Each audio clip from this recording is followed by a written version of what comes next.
So ayan, isang magandang hapon, Elroy Mix. Ayan, update natin itong Victoria Plaza.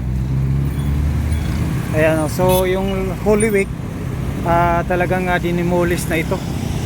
Ayan, nakita natin. So baka next week, no. At saka ayan, close na naman. Dito naman yan, doon yan dadaan. Ayan. So giniba na talaga itong part kasi ng Victoria dito, siguro itong overpass. Kaya giniba na nila itong overpass.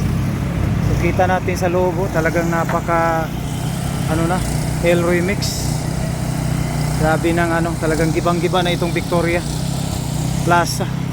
Ito kasi yung pinaka malaking mall, no, dito sa Davao City. Ayan. So ito talagang ito.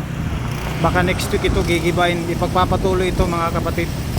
At pag ipagpatuloy ito yung daan doon sa kabila, dadaan. Ayan, ready na po dito yung mga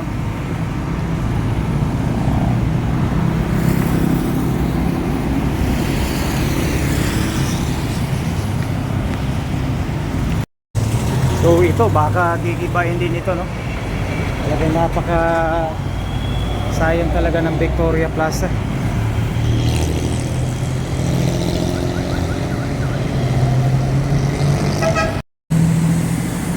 Ayan, grabe talaga dito.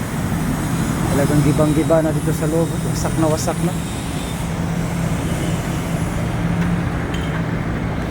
Wasak na wasak na sa loob.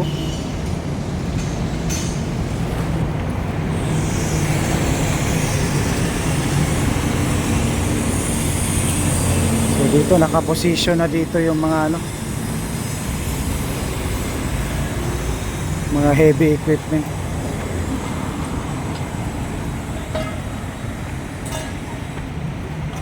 Ayan, umpisa na dito.